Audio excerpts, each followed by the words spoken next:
Rooster Teeth Podcast with Gus, Jeff, Bernie, Joel, Rooster Teeth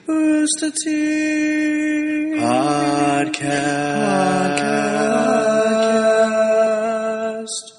That was awesome. In case you can't tell, we're in the acapella phase of our theme song entries. It seems like they were definitely, there's like, you can mark when our podcasts were made. It's like, early on it was a lot of like solo guys with guitars, and it moved on to like rock riffs, then it was like rap and remixes, and now it's like, what's that? College acapella groups. Things I learned in the drunk tank today. Being celibate does not make you a monk. That's the first thing I've learned today. What was that? Was that really like a Gregorian chant? I feel like we should talk about church now. I had the coolest link sent to me via the community site.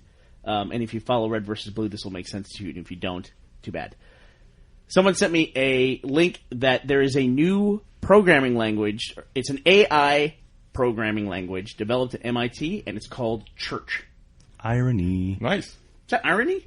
Maybe. That's coincidence. It is irony. Or is that No, coincidence? No, that's coincidence. Did you know? I said that'd be irony. And who's it named after?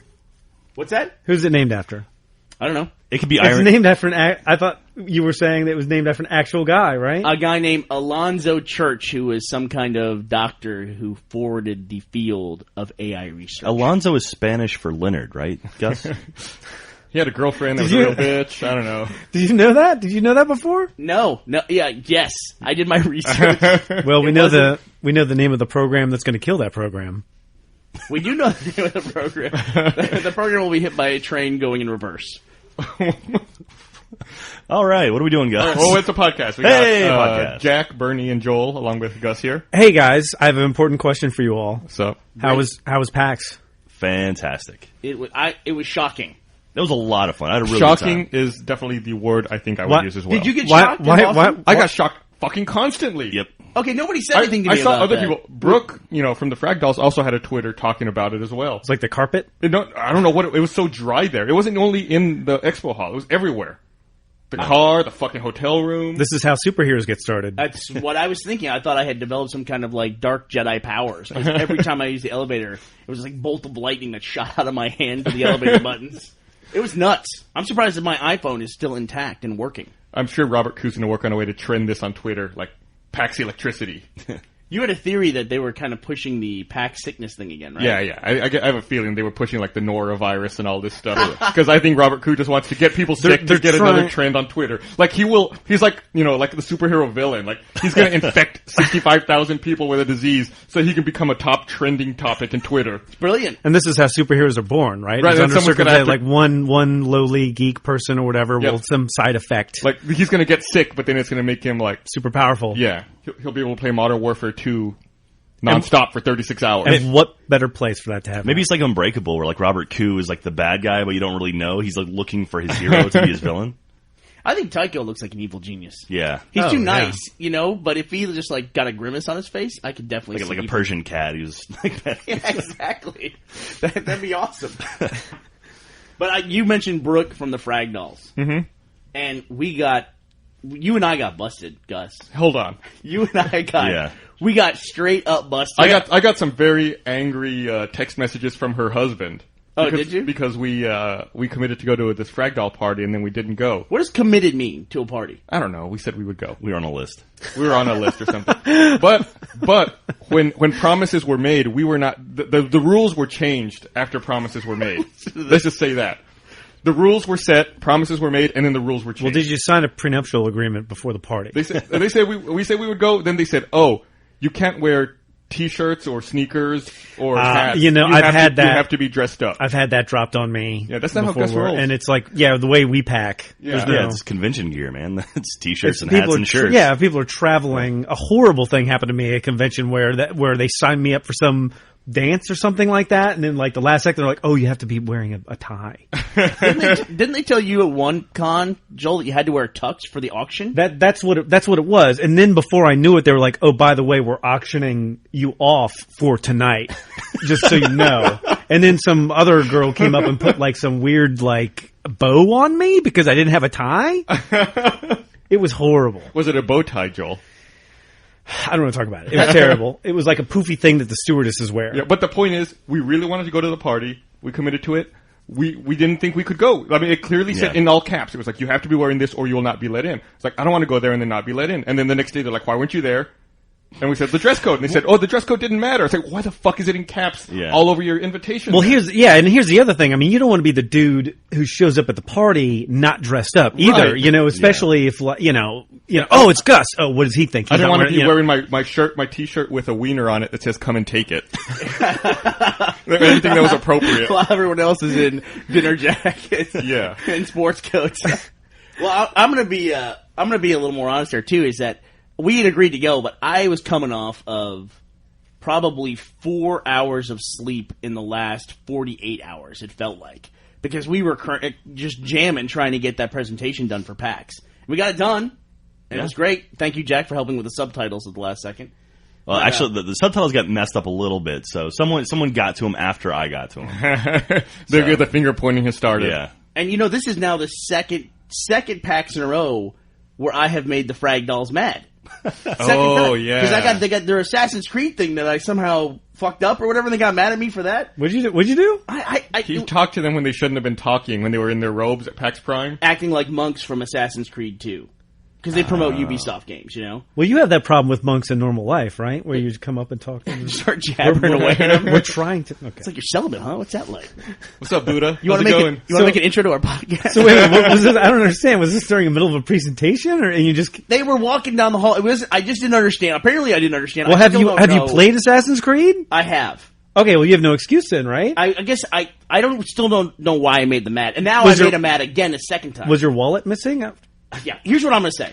This is like a long-term play. This is like, we stood up the hottest girls in gaming, right? So this is like Bad Boy 101 right here. It's like, hey, whatever, I don't know that we can, I'm not sure we can play that. I'm not sure we can play that card. It's a very long play. That's what Are we going to start smoking, too? We're so wild, they're going to want to change us, but no one can change us. Get leather jackets with the logo on the back. That's right. Motorcycles. Should we all get patches? Matching patches? We're all going to lean our Segways up against the wall outside the con hall. Yeah, I don't think it's going to work. Can I ask you a question? And this might be inappropriate, but I'm going to ask it anyway. Yeah. Why not? Who's you? How hot was Brooke? How did she... we've known her for years. How does she... Is she aging at all? Brooke is a beautiful woman, and her husband is a very lucky man who could crush me by looking at me. Her husband is a big Canadian who'll pull your shirt over your head and beat the hell out of you. But, I mean, really, we've known her a long time. We've known her... I don't want to date anybody. We've known her like 5 or 6 years now. Yeah, I guess like 6 years. I think we first met her at the original PAX in 2004 up in Seattle, I think. Honest to God, I think she's actually hotter today than the day we met her.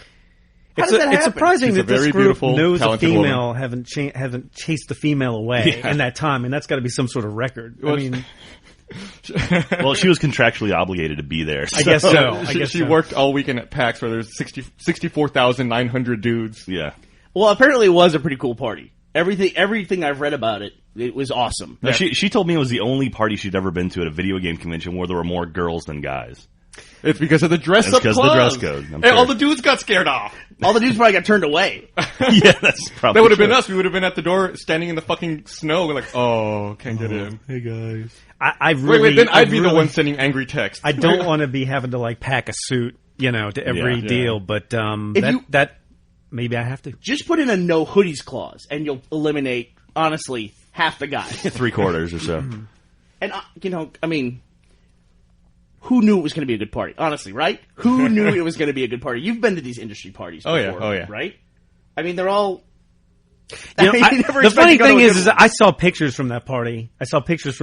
And everyone is happy and smiling and looking good, and none of them look dressed up.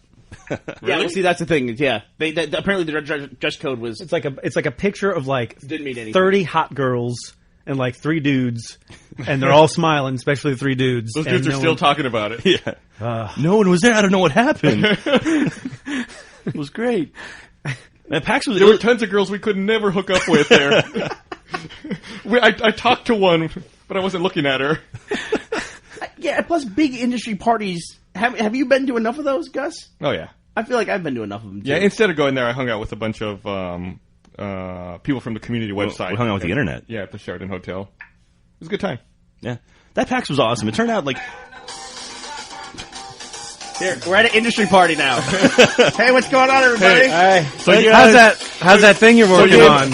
Are you working on something secret you can't talk about? Here's my business card. Take my business card. I've got another one. I'm working on something. It'll come out Q4 2012. I can't talk about it What? yet. So all the drinks are free, right?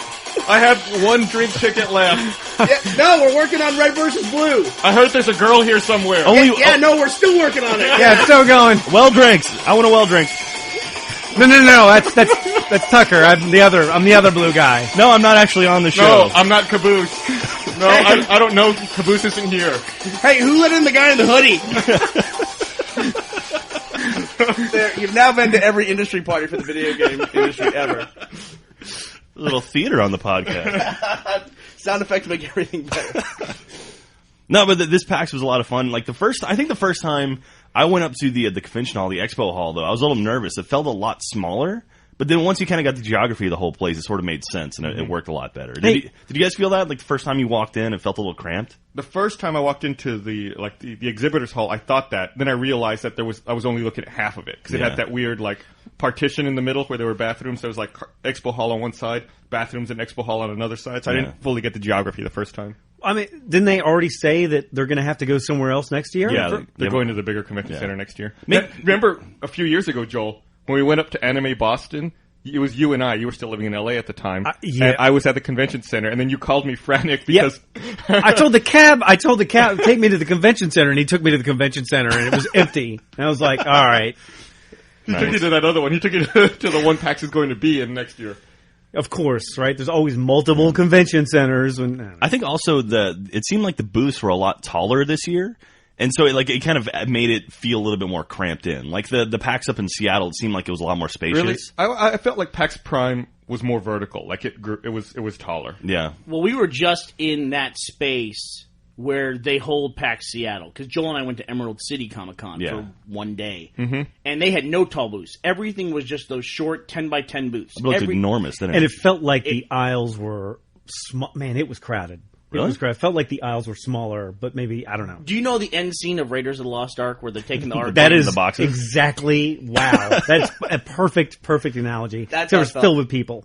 Yep. Wow. And we had Joel on a dolly. Maybe I don't know. Maybe the aisles were too narrow or something. I don't know. Yeah. But we were like this triangle of like us, Mega 64, and those T-shirt guys right next to us. Who the hell were those guys? They were cool. They were good guys. But what do they do besides sell T-shirts nonstop? I don't know. They sold a lot of T-shirts though. They sold a lot of T-shirts. Jeff looked them up, and I think they were like a Mother and Earthbound fan group that like makes shirts. No kidding. Yeah. What is Mother?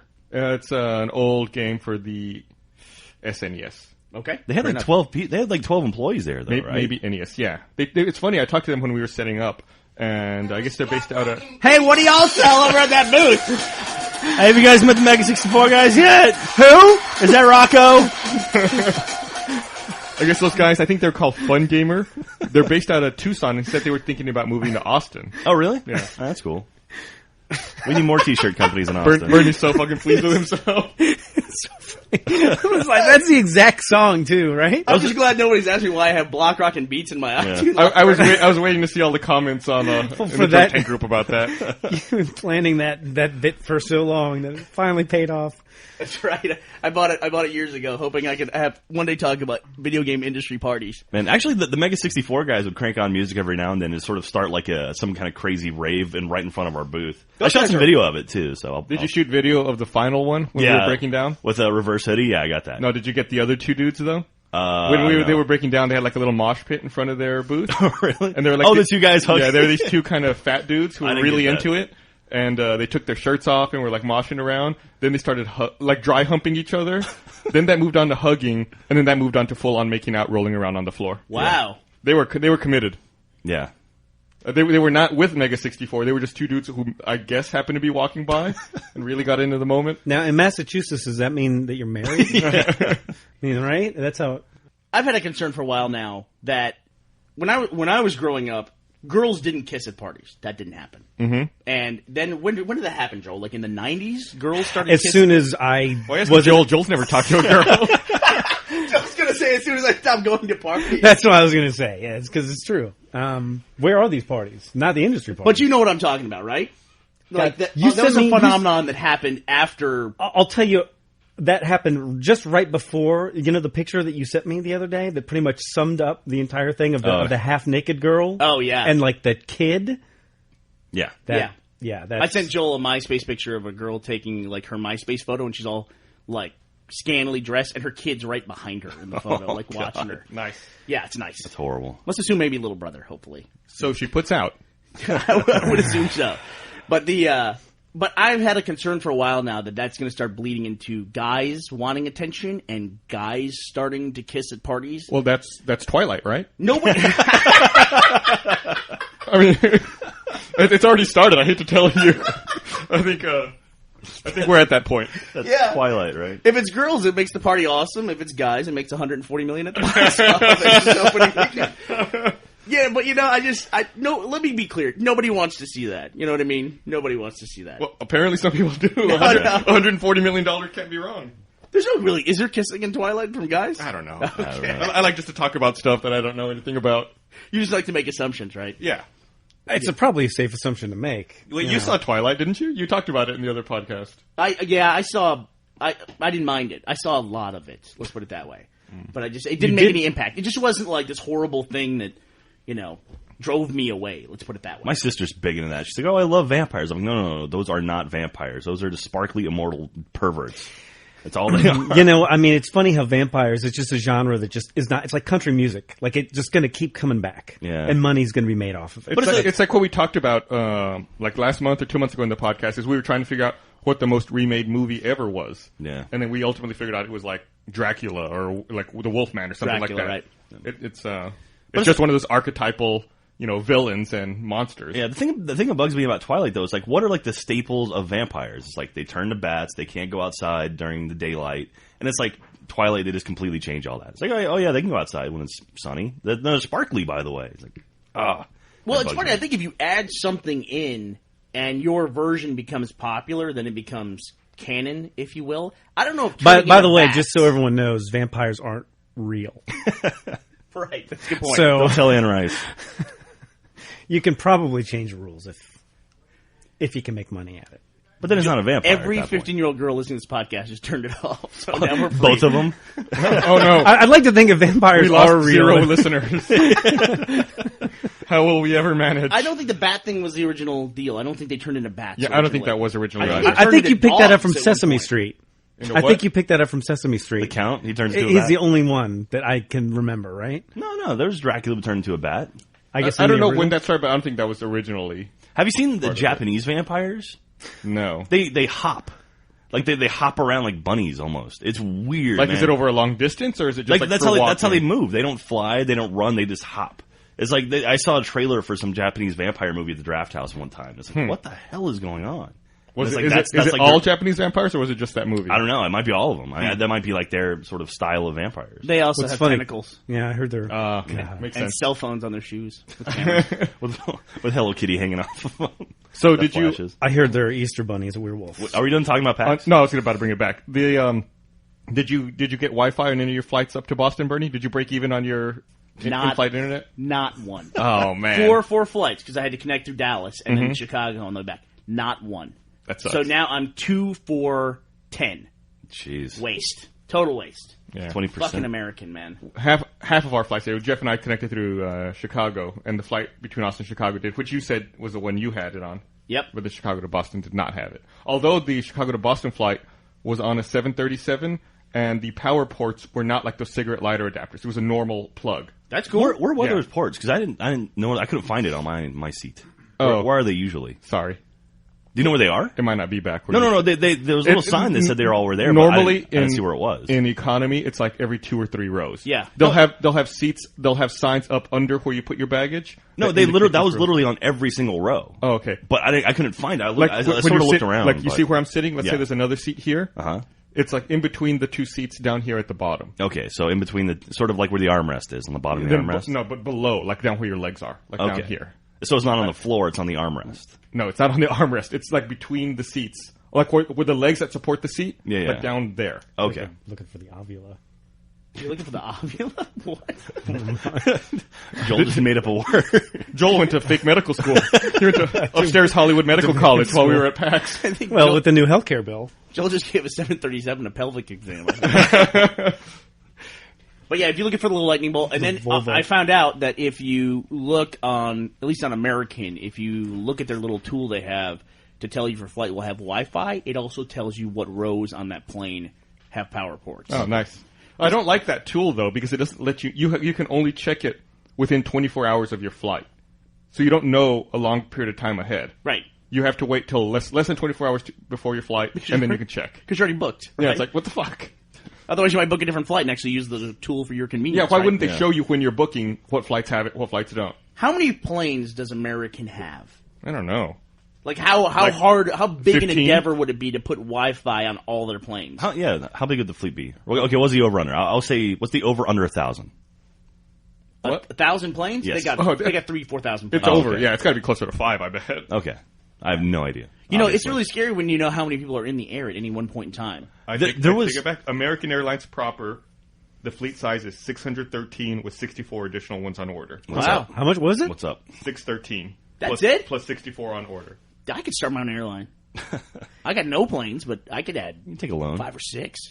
Give me a little bit of money, Sandpiper Air. a little seed money. Come on, Jack, let's do it. Then you'll fucking black the windows out and try to fly it with a camera hooked up to the rudder. Well, you're spoiling something that's coming because most people haven't seen it. Gus is referencing another video that we made, which goes back to the Mega 64 guys, because originally we had parts played by Monty and Frank that were going to be played by the Mega 64 guys. Oh, that's what they were going to play? Well, we keep threatening to do this team-up thing, and then we just can't find a way to get it done because they're busy with production and we're busy with production, and we're in 2 different cities. But hopefully when San Diego Comic-Con the rolls next around, the next time the booths are next to one another, there you go. I think that's sort of a staple now. I wouldn't be shocked if every PAX from now on, the Mega 64 and Rooster Teeth booths are very, very close. No, I'm sure it's intentional. Yeah. No, we are. We have been that way. Yeah. For now, 4 years? Or for the last 4 PAX? It's been like 3 or 4, yeah. Yeah.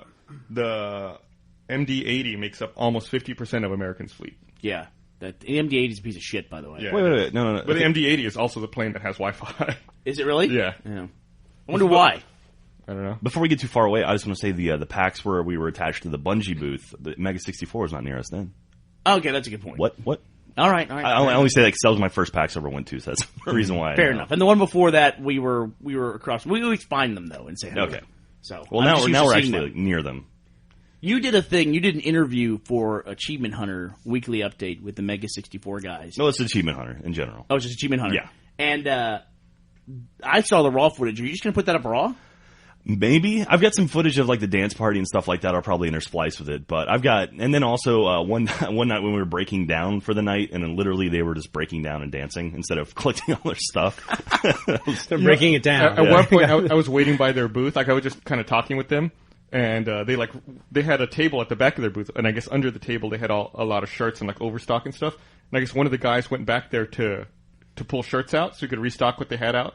And he reached under there without looking, then like kind of jumped back, and then one of the Mega 64 guys like rah, jumped out from under the table. He's like, "What the fuck? How long have you been down there?" He's like, "I've been down there like half an hour waiting for someone." I guess he was just waiting, anticipating someone to come look for a shirt, and he like jumped out and scared them. That's dedication. The guy was like, "I reached down there and I felt a beard."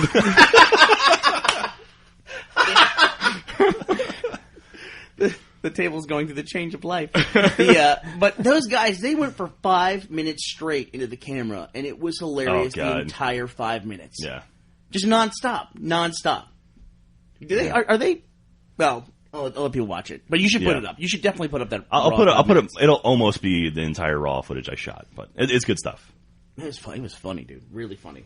So something kind of weird happened at PAX. And it was a big news story. I was kind of disappointed. There didn't seem to be a lot of coverage of PAX. Like even Kotaku and Joystick, there weren't those daily updates of what was going on at PAX. Yeah. I guess maybe because it's less an industry thing and more of a culture. Well, that's what I'm telling you. Like the media badges there, they don't really get you into anything. It's just like a free 3-day badge. Like if you have a media badge, you still have to wait in line to get into panels. I mean, it's like primarily about the fans, and I think that's sort of what they really want to push. I guess so. I guess they're concerned about turning into E3. Yeah. But I think there's probably a better balance that can be reached there. I think maybe if they're more selective with their media badges, like who they give it out to, and then still maybe give them priority, because I saw some people with media badges and companies that I recognize that you shouldn't have a media badge. Yeah. Oh, really? Yeah. Like who? I'm not going to call them out because I don't Why want not? I don't want to crap all Well, over if they're not them, media, but- what are you worried about? What are they going to do? You're talking about Jack? Yes, I'm talking about Jack. Achievement Hunter. What? This is bullshit. Actually, Jack didn't even have I had an exhibitor badge. an exhibitor badge. What did you exhibit? Rooster These Teeth. nuts. I broke down the booth. Where were you? What? I was in You fucking abandoned us while breaking down the booth. Don't even bring that up. No, it was done, and we thought you guys left. We thought you abandoned us. Jeff and I went to go fill out the paperwork and get our shipping labels. You know, the amount and of we came back and confusion everyone was gone. that takes place around the booth near breakdown and setup, it's like the equivalent of being on the deck of the Star Trek Enterprise when it's getting hit. It's just like that for 2 days. No, we had everything crated. It was all ready to go. We were just sitting there, and all of a sudden, Jeff and Gus left, and I was like, "What?" Didn't think we would be like, "Hey, let's go, guys." Well, I don't know. I thought you just was like "F you guys" and just took off, which wouldn't shock me, honestly. That's happened like so. It's like I remember Gavino was looking for a dolly one time. He's like, "I'm going to go find a dolly." Didn't see him again for another 3.5 hours. That's a serious. And that happens. It's happened with. I mean, but no, it's like it's true though. Like when you're in that situation, you're like, okay, I just need to find some shrink wrap. Yeah. It turns into this tale, this quest, where it's like you go talk to a guy. Oh, I saw one over there. Well, and before you know it, 4 Bring hours. me 10 apples, and I will. That's exactly what it's like. You know, I actually That's exactly what it's like. To take a weird aside here, you said quest, and that brought a story up in my head. When I left Rooster Teeth on Thursday, the day before we were going to PAX, I left the office at like 1:30, and I was driving down Congress Avenue, and I saw left Rooster Teeth. You left the company. I saw a guy hitchhiking. Don't tease me. And I was like, and then I realized it was Leslie, the Austin homeless dude. Oh, is he back? Yeah, I guess he's walking around and he was hitchhiking, and I passed him. You're gonna have to explain this. So Leslie is like the Austin. He's a famous homeless guy. We have a famous homeless guy in Austin. We have a bunch of famous homeless people in Austin. And he's run for mayor. He walks around in his underwear. He ran for mayor and got 3% of the vote. I thought it was high. I thought it was like 15% or something. No, it wasn't over double. It wasn't Okay, double digits, okay. but I was going to say 6. But I was saying 3 to be safe in case somebody fact checked. But he wears like leopard thongs around 6th Street, which is like our big downtown club area, and he's just like he's a face that has been in Austin forever, like as long as I remember. Okay, explanation's over. Get back to All right, so anyway, so I'm driving down the street and I see this guy, hitchhiking, and I realize it's Leslie, and then I passed him, and I was like, I immediately regretted that. I should have pulled over and picked him up and seen. I think that would have been an adventure. Do you think that would have ruined the magic? You see, if you get to know Leslie, do you think all of a sudden the magic's gone? I don't know. All of a sudden, because maybe he lives in a castle. You're all ha ha ha until you realize you're in a car with some weird homeless dude who hasn't showered in a week and is wearing underwear In a thong. and it's like, and when that reality hits you, Actually, he was wearing Daisy Dukes, I believe, when I passed him. yeah, I'm not sure I want Nice. to wake up in that. It's like, nah. So anyway, that was I regretted that adventure, I think you made the right choice. or not taking. I think you made the right choice. I would have totally picked up Leslie in a heartbeat. Yeah, Yeah, you should have gone back. I should have. I disagree with Joel. Okay. Well, you've got leather seats, Bernie. You can clean them and oil them down. Yeah, that's right. And then, Bernie picks up Leslie, Talking then about somebody Leslie? happens to take a picture, then it's on the internet, and Right, the rest of the world doesn't know about Leslie, the famous. That's what happened to Eddie Murphy, then, right? Then Bernie's gonna have a story. I was just giving him a ride. That's right. That's exactly right. right. Exact same story. All right, so I'm done with my story. Okay, how about the story? You guys want to talk about the guy at PAX who? Yeah. You read my mind. So apparently, I guess some idiot decided he was going to try to steal a game at PAX, and not just like a retail game. He tried to plug in his laptop and download the source code for a game coming out this summer, and of course was caught by security and arrested.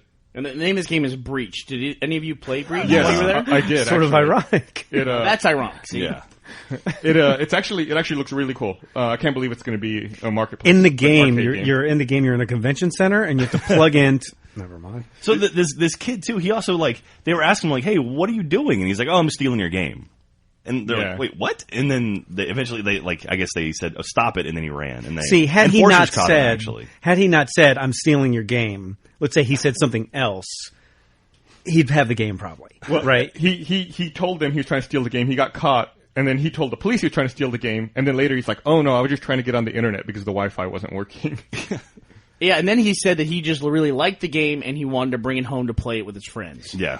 We need an episode of Cops that covers just nerds. God, because that would be great. Well, earlier in the day too, he was at the Xbox enforcement panel, right? Mm-hmm. And he apparently his account got banned, and he asked for it to get unbanned, and then I said why, and he's like, well, I had an illegal copy of Forza 3 on my machine. And it's like, well, you dumbass, of course you're gonna get banned. Yeah, you pirated the game onto a modded Xbox and played it online, and of course you're gonna get banned. Yeah. Really, the dumbass isn't doing that. The dumbass is thinking that it's totally acceptable to stand up at a mic with the people who work in that industry and say it like it's a funny thing. Like, haha, get it? I'm pirating all your stuff. Hey, you guys worked for 3 years on this?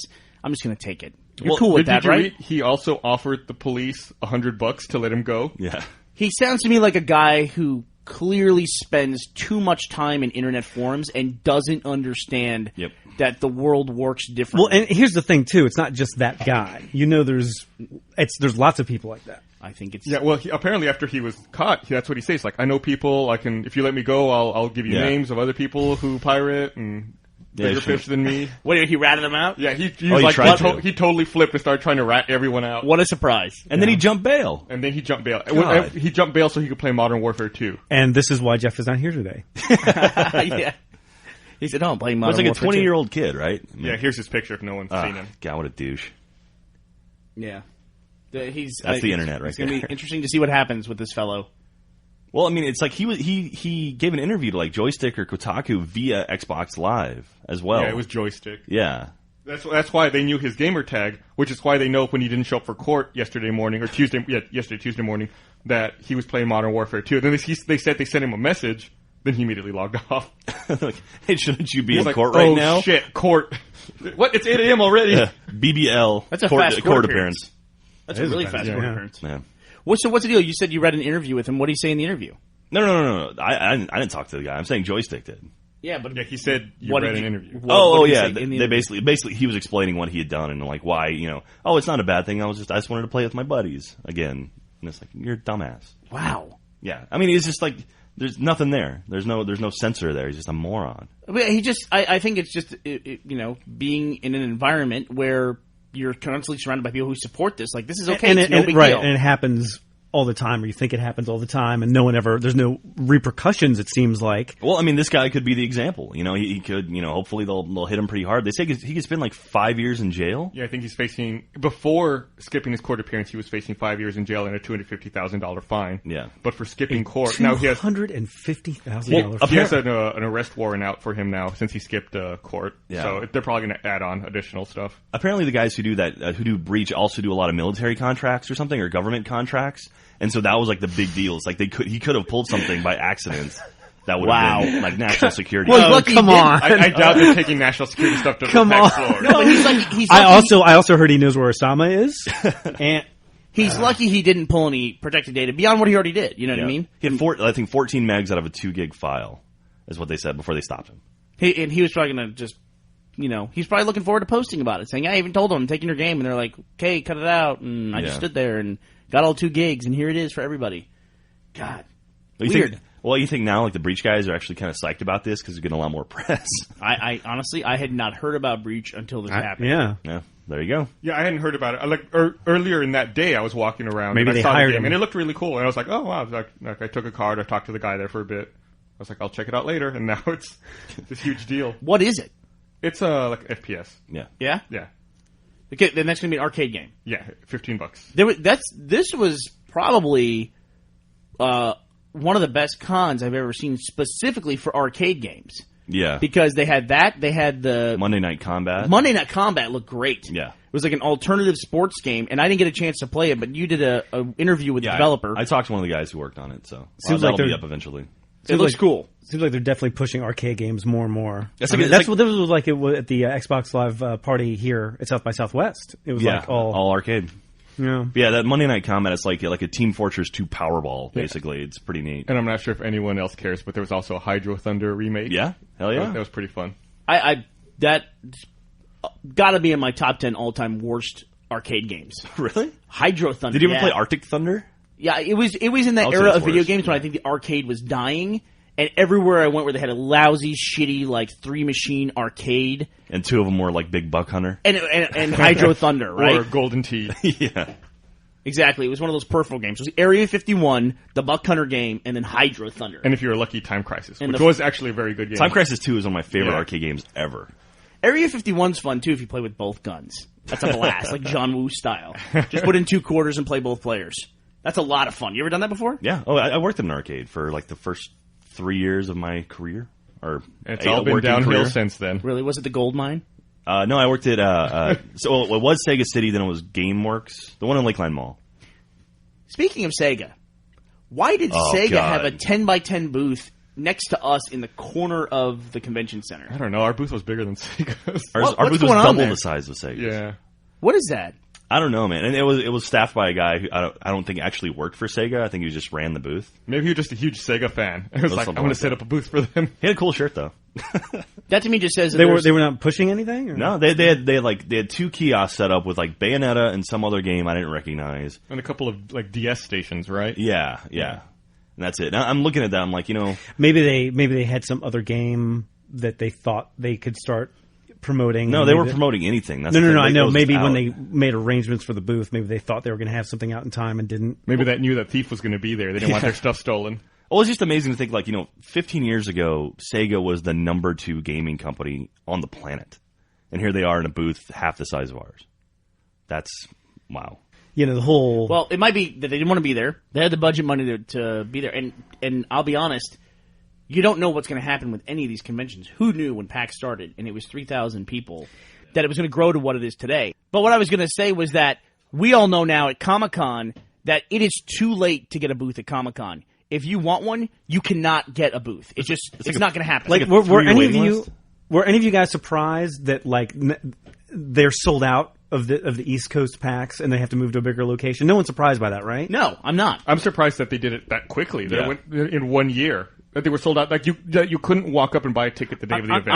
I'm not surprised at all. I'm impressed, but I'm not surprised. I'm not surprised at all. Well, it's the first year they've done PAX East, and it's the second largest PAX they've ever had. Mm-hmm. That's impressive. It's also I think the week before Anime Boston. Oh yeah, which must drive them crazy. It's still a lot of crossover. Like people who go to these events might look at both and be like, I only have enough money to go to one. Which one am I going to go to? True, that's true. Yeah, Monty's still out there, right? Yeah, I think you're dealing. I think when you deal with cities that are that big, it's always going to be. I don't know. You're always going to have enough market. I just realized we can talk about Monty now. Yeah, that's the first podcast. That's the first time anyone said his name on the podcast. Hey. And now he's not here. He was going to be on the podcast. He's been here for 6 months wanting to be on the podcast, and he's out of town. When he first started, he was like, "Do you think I could be on the podcast? Like, you don't have to say my name, and I'll just be there and talk." I was like, "No, you can't fucking do that." I don't think that's the way it works.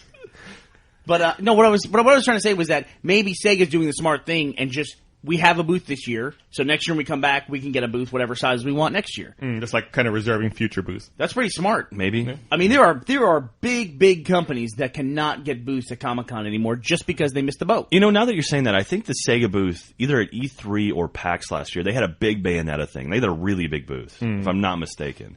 So that makes a lot of sense that they would just be like, okay, we're going to feel it out and see what it is, and then next year we'll... Yeah, they had a couple of Bayonetta cosplayers show up every now and then at their booth. Bayonetta was probably the most cosplayed thing in the entire convention. I don't know about that. I think I would agree. I saw a lot of Left 4 Dead people. Although I did see a bunch of Ghostbusters who I think were there together. They were there together, yeah. Cool. And some Team Fortress people. Yeah. But individuals coming, there was a lot of Actually, Bayonettas. I saw a really cool Team Fortress 2 cosplay. It was a guy dressed up like the spy. He was waiting in line for the Will Wheaton meet and greet, and he had a Will Wheaton mask on. Oh, I saw that. Will Wheaton actually took a picture with him. Oh, did he? And tweeted it. Oh, that's great. Yeah, there was another guy, too, who was the robot from Automata. Oh, cool. I thought that was pretty cool. Oh, that's cool. I saw a fruit fucker, too, at one point. The last night of the convention, I went back to my hotel, and there was a note slipped under my door. And I think it was intended for Will Wheaton, but I'm not sure. And it said, it was very kind of cryptic. It said his name was Ion Flu or something like that. And he was awesome, just like your keynote. And I was like, okay. So you were next door to Will Wheaton is what happened. Nice. Did you guys, while we were in that hotel, which, by the way, I have to give a shout-out to the Sheraton Hotel that's connected to the, what is it, the Heinz Convention Center? Heinz Convention Center in Boston. Congratulations, you were the worst fucking hotel in the entire world. I will say this. They had the best hotel internet I've ever had in my life. That is true. Yeah, it was fast. It was fast. Once you could get on it, once they got the right name on your room and you could register. Nice. We had big problems overall. Then we had a room in our name that we had to pay a whole night for that we didn't reserve, and they just gave it to us.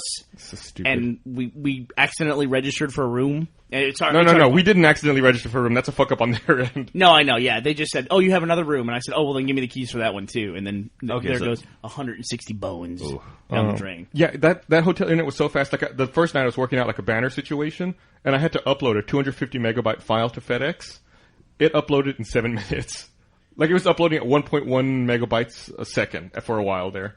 For a second, I thought Gus said I was working out, and I was like, "What the hell? This is the most amazing story of all time." Come on. I had a preview, like the Achievement Hunter Ad PAX East preview video that I uploaded while I was there. I cut and uploaded while I was there. Usually, when I upload those things, I'll start the upload, then you can start inputting details. And usually, it's like by the end of it, it's like we set it to private because we wait for them to get in high def before we push them live. That thing had finished before I'd even made it to that option. I just uploaded super fast. It was really, really cool to see, and I hope our new office has something similar to that. I was going to say, we might actually just be jaded by how bad our internet here is at this office. The internet here is terrible. Do you think we have the worst internet connection for a company that's based on the internet? Yes, I think so. Like, we're using a residential. Like, someone at home could have this internet connection and, like, use it like a couple. But we've got a small family. We've got a split between 12 machines. We're running a business with, like, 9 people all sharing it. It's probably a good idea, though, with us. And by the way, we're talking about our office internet, not our server's internet. Yeah, that totally has, different. 50 megabits per second burstable to 100 megabits a second? It's 50 up to infinite, I think. Up to infinite, and we just charge for it. It's our office internet when we're trying to, surf what would Tyler Durden do and check email. Check Gawker and send each other YouTube pictures. Hey, the other day, I think it was yesterday, Count3D sent me this story. Count3D is a member on our website. Sent me this story online, and I think it's pretty good podcast topic. Apparently, there's this Japanese game developer called Overflow, and they produce like erotic video games, like animated stuff, like stuff you always associate with the Japanese video game market. Yes, you have my attention. They have this game that came out called Cross Days, and I guess what they did was they knew people were going to pirate it and put it up on BitTorrent trackers. So the version that's online, if you pirate this game, it has a modified setup file. So when you run the setup file, in order to install the game, you have to fill out just a quick survey, like who are you, where do you live, stuff like that. But it's not in the retail copy, it's only in the pirate version. So when the pirates download the game illegally, they fill out the survey automatically posts to the game developer's website, along with a screenshot of their desktop at the time that they filled out the survey. Really? Yeah, and there's like a whole gallery you can see of people's people's desktops and like all their information, their name, their address. That's awesome. And it's probably in the terms of service. It's in the terms of service. That they can post their desktop and they agree to that. Yes, they agreed to it. That's fantastic. But who's going to fill out a survey correctly? You're not going to put your real name and your information, right? Yeah, for a Japanese porn game that you pirated. I'm cool with that, man. Like, any way to start getting back to those people who are downloading games, sure, why not? Really? Yeah. Once you download a game illegally, all bets are off, in my opinion. But you don't know what you're getting. That's the big deal. That's the thing that I think people don't realize is you don't know how many people have modified those setup files to include some kind of keystroke program. Yeah, Trojans and all that stuff. Well, I don't know how I feel about this because that's the case of the developer doing it and then the developer putting it out there. If that was a police agency, that would be entrapment. It really would be. And then there's no equivalent of entrapment on a private level. But it's you could say it's a prank, but what happens if do they approve these things before they go up? I don't know. Or do they just automatically post? This is one of those personal things, information on your desktop. This is one of those things that just is not going to get settled until there's some weird, huge, massive lawsuit. I don't think that happens in Japan. The way I'd say since this is Japan, it probably won't happen. If this happened in America, it'd probably be a bigger story than this. Did you hear I'm sure it would go on for a long time. There may not ever be a lot. I'm sure it would go for years. Someone was reading a very, very thorough erotic fan fiction when they were filling out the survey. I'm not even going to read it in the podcast. I don't think our explicit tag covers what goes on in that. Well, there's a big deal in China. I was reading an article about it. And I'm gonna misquote the term here, I think, but I believe it's called meat searches or something like that. Meat as in MEAT? Yeah, like meat, as in like steak, as in delicious, as in people. And the reason it's called that is it's a phenomenon where when they see something that's happened, like a videotape of a security cam footage of, say, a guy beating his wife or something like that, and it gets on their equivalent of 4chan. I guess our 4chan is equivalent of whatever they have, actually. Yeah. But that people get internet rage going, and then they determine as a mob group, let's find out who this guy is, and let's ruin his life. Oh, man. And Anonymous does that here. Not quite the same way. I wonder how successful they are at that endeavor. Well, there was a case, I was reading a long article about it, and one case was, and this is kind of gross and terrible, but it was about a video that couple made, man and a woman, where she basically stepped on a kitten. And it was just horrible thing, and her face was clearly on the video, and they could see geographic information behind her, they could see skyline and things. And they found this woman out and just hunted her down and just made both their lives miserable. Apparently she was like a school teacher or something like that. I'm just going from memory here. But it's and then of course they went into cases where they just end up ruining people's lives for things that aren't that big a deal. Like a guy cheats on his wife, which is horrible, but they just shame the guy basically out of his career and out of his home and everything else. Wow. And it's just, you can see, internet justice being metered out by these anonymous mobs. Yeah. It's like that Steve Bartman guy at the Cubs game, who ruined their World Series shot. Oh, the guy who stole the ball? Yeah, well, he knocked it out of the player's hand, and they lost the game and ended up losing and not making it to the World Series. Like, that guy, he's kind of dropped off the face of the earth, right? Like, people are trying to find him, and he's gone. People are still trying to find him? Yeah.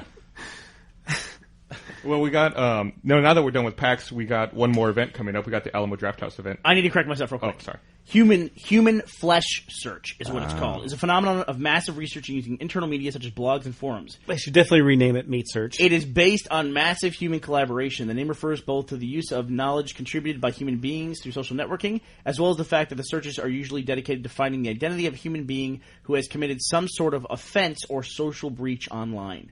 People conducting such research are commonly referred to collectively as the human flesh search engine. Wow, that's creepy. Interesting. It's like a collective. So that what you were just talking about reminded me of that. Okay. It's almost like a distributed processing on a human level. I've seen how disputes get resolved and how people organize in forums and this, that, and the other thing. Yeah. Probably not the best system. I'm just saying. Now, next thing you know, you're at a convention trying to download a game at the booth with the people who made the game. Haha, all fun and jokes, right? That's like personal piracy right there. Are you trying to get away from PAX? So we should talk about the panel. No, I was going to I was just going to talk about our event tomorrow. But no, Alamo? The panel. All right, we should talk about the panel. It's a good segue because it has. Yeah, that's true. Yeah. You guys want to be alone to talk about this and work this out? I can step out. Me and Joel can go get a drink. So the panel went really, really well. I think I wasn't in it, or I introduced it, but I wasn't in it. How do you feel about that? Feel about what? Do you want to talk about it? You brought it up. It hurts. No, really, you brought it up. Why would you bring it up? What? That you weren't on the panel. Does it bother you? I'm just saying. God damn it. But you said it, though. Do you feel bad about it? No, I don't feel bad about it. Well, you shouldn't because you don't deserve to be on it. That hurts. Do you feel bad that they're going to mute all your dialogue in the podcast? That's true. I'll just recut things you said in the past. What are you doing, guys? I am stupid, Ghost. We were showing, at the panel, we were specifically showing the first couple episodes of Season 8 of Red vs. Blue. And we showed another video to start off with. We've talked about it on the podcast before where Gus and Jeff were sore last week. Yeah. they made this video. Why I got horribly sunburned. Yeah, when Jack gets horribly sunburned, right. And so we showed that first. And there's videos of the panel online. If you really probably wanted to spoil some of the stuff and see shaky cam versions of what we showed. Are we leaving those up? What do we do? Take down everything on the internet? I don't know. Brandon gets excited about that stuff. Yesterday we have someone who's been uploading Achievement Hunter videos to his personal YouTube page. You're the one who wants to talk about the panel. We start talking about it, and then claiming you that they're his. Fucking derail the conversation. What the fuck is wrong with you? We're talking about what you wanted to talk about, and when we get into it, you fucking change the subject. Gus should be. And then this was going to segue into what we're going to talk about next. We even talked about it. Gus should be a third grade teacher. Gus, do you want to talk about it? No, we're going to talk about something else now. So I let Brandon off the leash to take this guy's site down, and he destroyed it. And Brandon was extremely happy. So let's continue with the panel. Cool story, dude. He didn't destroy anybody's site or anything like that. Well, his YouTube page. He just had videos taken down. Yeah, that's it. It was pretty funny. It's very innocuous. So the panel. You want to talk about Leslie some more? Set the community on this person. It was. Yeah. Brandon started human flesh searching. So the panel went well. And we're going to be showing some of that stuff at our Alamo event tomorrow night, April 1st. We're going to be showing all that stuff and a new video at the Alamo Draft House tomorrow, April 1st. By the way, should we talk about April 1st? Yes, we should. It's tomorrow. How fucking sick are you of the fact that our anniversary is on April 1st as a company? I thought it was kind of cool at first. So did I. And every time we say we're going to do something on April 1st, now everyone thinks it's a fucking joke. For now 7 years in a row. Yes. Every year we haven't played a joke. We really show stuff. We really do something. We really do have cool new announcements for the year. Nope. No one believes it. Is this an April Fool's joke? And here's the way April Fool's works, guys. If we say we're going to do something on April 1st, April Fool's jokes are jokes on April 1st. We don't make jokes about April 1st before April 1st. That's not the way April 1st works. You don't make jokes about the date. You make jokes on the date. Yeah. So we're not making jokes about it. I thought it was kind of funny that company started on the day when you make jokes. Are you guys joking right now? No, God. In fact, I actually had a funny idea that we could do for our webpage for April 1st, but just because we don't do any April 1st jokes, we decided not to do it. Now you just make it sound like it's an April Fool's joke. No, he said that because we don't do April Fool's jokes. Right. The more passionately you make that argument, the more it sounds like you're trying to set something up. Really? Jesus Christ! Okay, we're moving our anniversary. Now is that a as joke? A company, March 31st. Can you do that? Can we go to April 3rd or something? I don't know. Speaking of, we'll do the third Thursday in April. That's our anniversary. We have let's make it tax day. We have our 1 year anniversary for the podcast coming up too. Oh yeah? Really? Yeah, it's April 10th is when we first started doing weekly podcasts. It's crazy. Hey. We moved. We used to be on Mondays, I think, is when we would do the podcast. So the dates aren't going to line up quite right. So I think we'll celebrate next This week. is podcast number like 57, 58? 57, I think. Yeah. Let me give away this joke that we were going to do. That I thought, and I presented, and everyone goes, no, we're not doing April 1st jokes. I thought it'd be funny to take our webpage and then offset the image and like make it slightly opaque or slightly transparent, so that everything's all blurry, and that we've moved our webpage to 3D, and they have to order the glasses from us in order to read the webpage. That's clever. And we'll be the first webpage in 3D since everyone's so excited about fucking 3D. Back in the day, we talked about, like when we were still doing Drunk Gamers before Red vs. Blue and Rooster Teeth, we talked about having like a premium sponsor model, very similar for the website, where you would not see the letter E in any of our articles unless you paid us, $5 a month or something for premium access, because E was the most used letter and therefore consumed the most amount of bandwidth. Right. And then transmitting all those E's cost us a lot of money. So to cover our overhead, you could either not have the E's or pay to have the E's. So it's a fucking awesome idea. We should do it. We should do it. So is there anything else we want to talk about today, or should we wrap it up? Because I know we got some shooting to do today and yeah, I want to talk about, since we're talking about 3D and it just came up, okay. I want to note that there were 2 booths at PAX that had 3D games with glasses. Mm-hmm. So get ready, it's coming. And Nintendo announced this 3DS or whatever it's called. But then I heard, it's a 3D DS, and now they're saying, no, Nintendo never actually said that. And it's not really going to be 3D, and now it's just like rampant speculation, and now it's reverse speculation as to what exactly it's going to be. If you get a 3D game and then you put it on a 3D TV, do you go into another dimension? You go back in time. Yeah, I read that Sony's going to patch the PS3 with an upcoming firmware update this summer to allow for 3D gaming. There was some hubbub about them removing Linux from the PS3. What's that about? Well, up until now, the PS3's always had an option in the menu to install other OS. So you could run Linux or like custom operating systems on the PlayStation. But with the latest firmware update, that's gone. What was the benefit of doing that, besides bragging about it? Some people were I think the reason that they ended up removing it is I think some people had written custom Linux distributions for the PS3 that allowed them to rip Blu-ray movies. Oh. Nice. So go figure Sony turns it off then. Right. What a surprise. It's like, you can't put the genie back in the fucking bottle. Yeah. People are just going to not update it, or they're going to... You know how the internet works. Yep. They're going to find ways around it. So I heard Clash of the Titans has killed 3D. Speaking of 3D. It might have from what are you saying? Why is that? I hear the 3D... Like, they shot it 2D and then sort of like reverse engineered 3D out of it or something. It's not going to work. And apparently it's terrible. They're talking about doing that with Star Wars. Yeah. But I've heard nothing but bad. Yeah, I've heard some bad. They need to stop. The original trilogy. No. Yeah. And Lord of the Rings are going to do 3D. No, not too. the original trilogy. The special edition. Oh, sorry. Yes, the special edition original trilogy. I've never seen a franchise where they're just like making it worse every. I'd go see it. I'm sorry. I don't know what to say. I'd definitely go see it. You would go see it too, Joel. I would go see it. I would go see it. But then I would complain afterwards. I would bitch about it before. I'd go see it, and I'd bitch about it Although, afterwards. you know what? I was totally wrong about Avatar, so I don't know. Actually, a couple years ago, for Quint's birthday, for Making It Cool, our buddy Quint, he has a 16mm copy of Empire Strikes Back, an original copy of it. and we watched it at the Alamo, and it was one of the coolest things I've seen ever. Yeah? Yeah. And that was the only time I've actually ever seen, the original print in a theater, because I was too young when it came out, so. Were the original prints 16 millimeter and not 35? I think they probably had both. Okay. But he has, I think he has a 16 copy of it. I think that was 79 or 80. Well, it was 77, 79, 81? Yeah. Or 82. 82. Yeah. So it was before you were born. Before I was born. When were you born? 82. So 82, so you never saw a single Star Wars movie in the theater? Nope. Until So they what was re-released them. Oh, yeah, the re-releases. So let me ask you this. Did you grow up a Star Wars fan? Kind of. Like, I was more into comedies and stuff when I was growing up as a kid. Like, my dad raised me on, like, Blues Brothers and Cannonball Run and stuff like that. And so I really liked that kind of stuff. But I never really got into sci-fi until I started getting into computers, probably around, like, 8th grade or so. So I guess around the time you could have either gotten into girls or nerdy stuff. Exactly. You chose the nerdy stuff. How did that make you feel, Jack? You want to talk about it?